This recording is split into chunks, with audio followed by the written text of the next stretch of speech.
कार्यक्षेत्रात समाविष्ट करण्यात आला आणि त्यानंतर लांजा राजापूर संगमेश्वर तालुका उत्कर्ष मंडळ अशी संस्था कार्यरत झाली. 1994 साली पुणे हायस्कूल मधून एक मुलगी 96% आली होती SSCला. त्यावेळेला तिला विचारलं पुढे काय करणार, तर आजूबाजूला पुढे 11वी 12वीचं हायस्कूल नव्हतं, पैसा पण शिवाय पर्याय नव्हता. ही 94ची गोष्ट सांगते. तर पालकांना बोलवलं. पालक म्हणाले मुलगी आता वयात आलेली आहे, उद्या आम्ही ते तालुक्याला नेऊन ठेवणार, उद्या काही कमी जास्त झालं तर आमचं नाक कापलं जाणार, आम्हाला भावकीत गावकीत तोंड दाखवायला जागा नाही, आम्ही तांदूळ टाकून मोकळे आहोत. ही 94 साली कुळेवासीतल्या विद्यार्थी दत्तक योजना सुरू झाली. त्याचा जन्म संगमेश्वर तालुक्यात कुळेवासी इथून झाला. तर म्हटलं त्या पालकांना बोलवलं. शिक्षक होते थोडेसे. तर म्हटलं एखादी तलाठी बाई येते, एखादी डॉक्टर बाई येते, त्या तुमच्याकडे घरात पाटकर अंग असतं ते पण तिच्यावर टाकतात, तिला आसने बसा म्हणतात, त्याच्यासमोर तुम्ही हात जोडून उभे राहता, हाताने घडी घालून उभे राहतात. असा मान तुमच्या मुलीला मिळू नये असं वाटत नाही का तुम्हाला? वाटतं. पण त्यामध्ये त्यांनी कसं का ते शिक्षण घेतलं, शिक्षणावर सोडलं नाही, शिक्षण पूर्ण केलं, त्यातून ते पुढे गेले म्हणून तुम्ही तिला मान देता. असं तुमच्या मुलीला पण मान मिळालं. मग 1-2-3 डॉक्टर 2 वर्ष आणले नायर हॉस्पिटलमधून, महिला डॉक्टर. मग त्यांच्यामध्ये असं काहीतरी त्यांच्या समोर काही मॉडेल उभा करून त्यांना काही स्फूर्तीस्थान मिळावं म्हणून ती विद्यार्थी दत्तक योजना कार्यान्वित केली. आणि त्या याच्यातून 382 मुलांना आजपर्यंत आम्ही पदवीधरपर्यंत शिक्षण दिलेले आहे. त्याच्या 382 मध्ये 289 मुली आहेत. 392 मध्ये 279 मुली आहेत. म्हणजे स्त्री शिकली मध्ये पाठी वाचतो.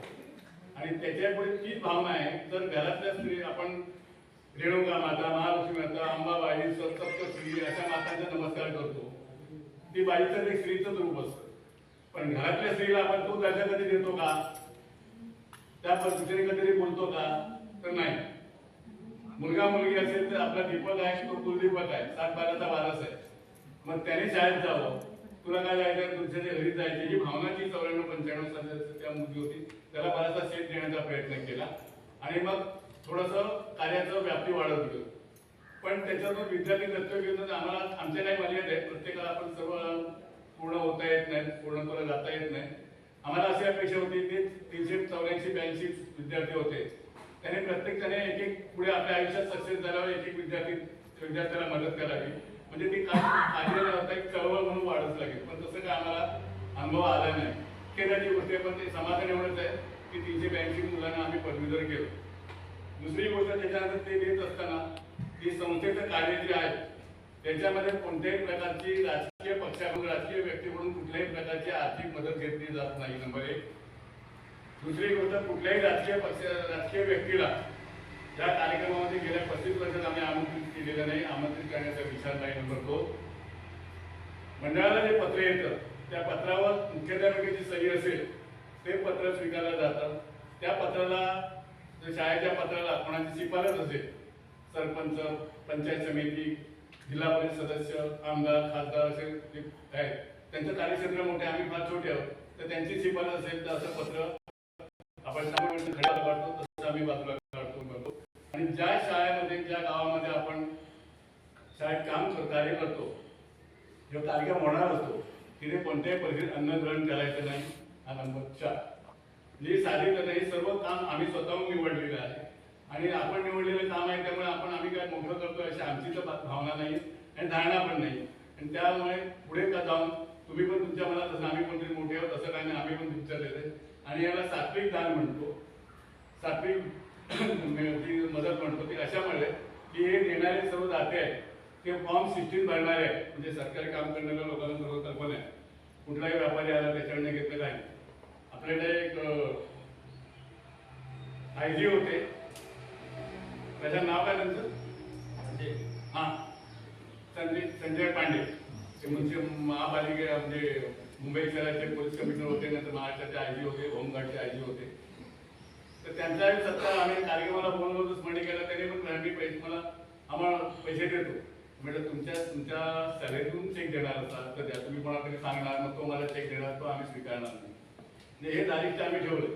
मग तो IG असो, पोलीस कमिशनर असो, कोणी असो, आपल्याला नाही घ्यायचं तर आणि कुठल्याही परिस्थितीत सुरुवातीला सांगितलं होतं की कोणत्याही प्रकारचे कुठल्याही प्रकारचा रंगाचा ध्वज आपल्या कार्यामध्ये नसेल. माणसाला माणुसकीने जगणारा, माणसाला माणुसकीने वागवणारा हाच धर्म आहे आणि त्या पद्धतीने चालायचं हेच आमचं कार्यक्षेत्र आहे. फार मोठं काही नाही आहे आणि छोटे आम्ही तुमच्या एवढे छोटे कार्यकर्ते आहोत, छोटे माणसं आहोत. फक्त थोडं वेगळ्या पद्धतीने बघतो. जसं माणसाला पूल इकडून डावा दिसत किंवा उजवा दिसेल, आम्ही आम्हाला सरळ जातोय. घोड्याची पट्टी बांधली त्या सरळ मार्गाने जायचं. कोणी काही बंदो काही असं हा प्रकारही नाही आणि कोणाकडून मदत काही घ्यायची पण. आणि कुठल्याही याच्यामध्ये राजकीय याच्यामध्ये मंडळाचा कुठलाही कार्यकर्ता 35 वर्षात कुठल्याही राजकीय प्रचारासाठी आलेला नाही, भविष्यात पण येणार म्हणजे तेवढं हे करणं आहे तुमच्यासाठी. कधी ही वारी आहे ती खरंच वारी आहे. कारण आम्हाला जे काय मिळतं, बऱ्याच लोक अजूनही मला बरेच लोक विचारतात की एवढा पैसा येतो कुठून.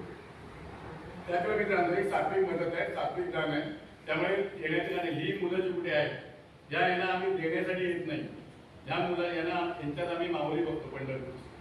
आणि हे जे काही साहित्य आम्हाला मिळालेलं असतं हे आम्ही यांच्या चरणी अर्पण करण्यासाठी येतं. हे तिथे ज्यांच्या चरणावर अर्पण केल्यानंतर त्यांची जे शरीर लँग्वेज आहे, शरीराची भाषा आहे, बॉडी लँग्वेज म्हणतो त्याला, त्या पाहिल्यानंतर त्याच्यामध्ये काही व्यथा जाणवतात. तुम्ही आपण म्हणतो मुलांनी घेता टाळ्या वाजवत तसं नाही. तुम्ही मुलांच्या चेहऱ्याचं अवलोकन करा. त्याच्या शारीरिक जी एखादी बक्षीस घेताना किंवा एखादी वस्तू घेताना त्याला मला कधीतरी खंत असते, मला मिळत नाही म्हणून मला घ्यावं लागते. ही पण खंत असते, मिळत म्हणून आनंद असते. पण ते जर तुम्ही विश्लेषण केलं तर तुम्ही सरळ म्हणजे राजमार्गाने सरस्थिर मार्गाने जाऊ शकता असं वाटतं. आणि इथे अर्पण करण्यासाठी येतात, देण्यासाठी येत नाहीये. परत एकदा मी मंडळाच्या वतीने आपल्या शाळा मुख्याध्यापकांचे, शिक्षकांचे आणि ग्रामस्थांचे मनपूर्वक आभार मानतो, त्यांना धन्यवाद देतो. कारण आपण या विठू माऊलीची सेवा करण्याची आम्हाला संधी दिली. जय हिंद, जय महाराष्ट्र. धन्यवाद.